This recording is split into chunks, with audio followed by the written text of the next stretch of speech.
कई साल कब्ल एक बहुत ही खुशहाल गांव था। गंगा नदी के किनारे इस गांव के सारे लोग खुश रहा करते थे और सभी के सभी गांव के अंदर वाले गंगा मैया के मंदिर में पूजा किया करते थे।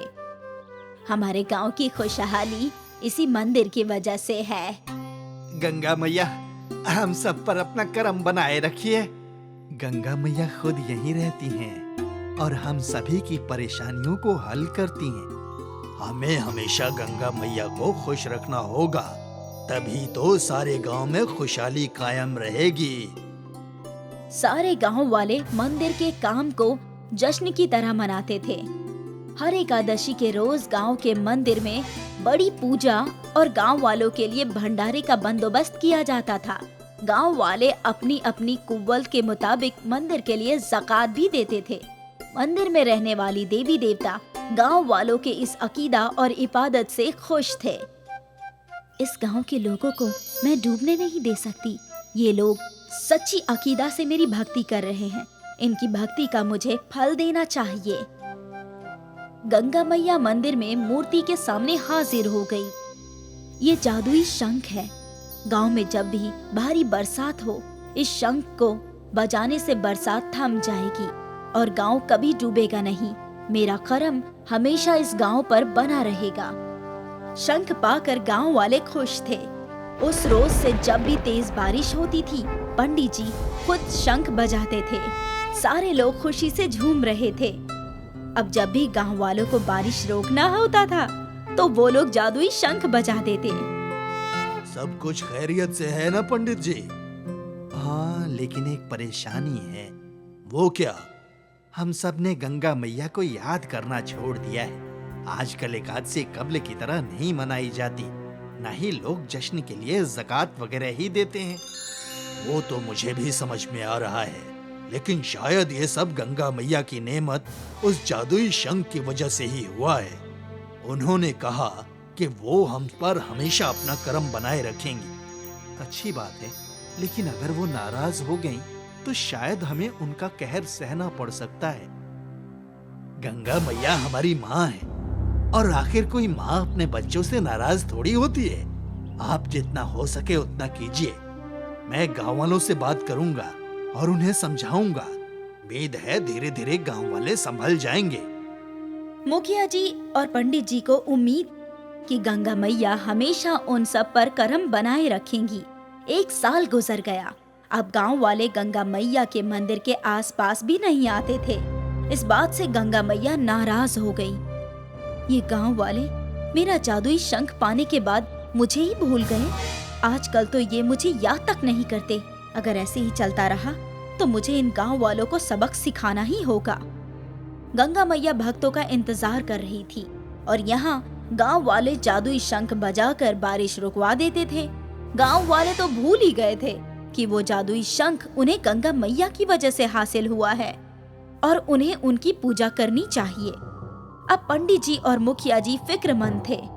उनके लाख बोलने के बावजूद भी गांव वाले ना एकादशी का जश्न मनाते, ना मंदिर में कोई बड़ी पूजा हुआ करती थी। गंगा मैया इस बात से गुस्सा हो गई थी। इन गांव वालों को अब मेरी जरूरत नहीं है। अब ना वो शंख बजेगा और ना ही बरसात रुकेगी। गंगा मैया के गुस्से से तेज बारिश शुरू हो गई। घंटे भर में गांव पानी से भरने लगा। सभी लोग मंदिर की जानिब दौड़ पड़े। वो शंख बजाइए पंडित जी। पंडित जी ने शंख बजाने की कोशिश की, लेकिन शंख बज नहीं रहा था। मुखिया जी ने भी कोशिश की। जिस बात का डर था वही हो रहा है। गंगा मैया नाराज हो गई हैं। हे भगवान, ये क्या गजब हो गया। गंगा मैया, हमें बचा लो। हम सबको गंगा मैया से माफी मांगनी चाहिए। उन्होंने हमें जादुई शंख दिया और तब से हमने उनकी पूजा करनी ही बंद कर दी। वो हमसे खफा है, हमें उन्हें मनाना ही होगा। गांव वाले गंगा मैया की मूर्ति के सामने माफी मांगने लगे। पंडित जी ने पूजा शुरू की। आज तकरीबन 1 साल बाद गांव वाले मंदिर में तशरीफ लाए, लेकिन खुशी से नहीं, डर से। ये गंगा मैया, आपके करम से गांव खुशियों से भरा है। हम सबसे बहुत बड़ी भूल हुई है। हमें माफ कर दीजिए गंगा मैया। गंगा मैया की जय। मंदिर में जयकारा शुरू हुआ। और एकाएक वो जादुई शंख गायब हो गया और गांव वालों के रूबरू गंगा मैया खुद हाजिर हुई। गंगा मैया हमें माफ कर दीजिए, हम सबसे बहुत बड़ी गलती हो गई। गलती तो मुझसे हुई है। मैं ये तो जानती थी कि इंसान खुदगर्ज है, लेकिन ये ख्याल नहीं आया कि अपनी खुदगर्जी में इंसान भगवान को भी भूल सकता है। हमें माफ कर दीजिए गंगा मैया, अगर ऐसी ही बारिश चलती रही तो हमारा सारा गांव पानी में डूब जाएगा। रोक दीजिए ये बारिश। गंगा मैया रहम कीजिए, रहम कीजिए। तुम लोग मुझे गंगा मैया बुलाते हो। मैया मतलब माँ। मैं तुम सबकी माँ हूँ और एक माँ अपने बच्चों को नुकसान नहीं पहुँचा सकती। बरसात थम गई। भक्त हैं इसलिए भगवान हैं। अगर तुम लोगों को लगता है कि मैं करिश्मा कर सकती हूँ इसलिए मैं देवी माँ हूँ तो ये गलत है। मैं देवी हूँ इसलिए मैं करिश्मा कर सकती हूँ। मैंने जादुई शंख तुम सबकी खुशहाली के लिए तुम्हें दिया था, लेकिन तुम लोगों ने तो मेरा वजूद ही झुठला दिया। आज के बाद तुम लोग भी बाकी गांव वालों के मानिंद बरसात का कहर झेलोगे। नहीं गंगा मैया, हमारी ये गलती माफ कर दीजिए, अपने बच्चों पर रहम कीजिए। रहम कीजिए। अगर तुम्हारी जिंदगी में मुश्किलें आएंगी तभी तुम भगवान को पूजोगे, इसीलिए तुम्हें जिंदगी में दुख और खुशी दोनों का एहसास करना होगा। यही वाजिब है। गंगा मैया गायब हो गई और गांव वाले परेशान हो गए। इस रोज के बाद हर बरसात से कबल ही गांव वाले गंगा मैया को खुश करने के लिए अमल करते थे और गंगा मैया भी इस गांव पर अपना करम बनाए रखती थी। गंगा मैया जिंदगी दे सकती है तो जिंदगी खराब भी कर सकती है। ये बात गांव वालों को समझ आ गई और फिर पहले की तरह हर एकादशी को जश्न की तरह मनाया जाने लगा। गंगा मैया की जय! गंगा मैया की जय! गंगा मैया की जय!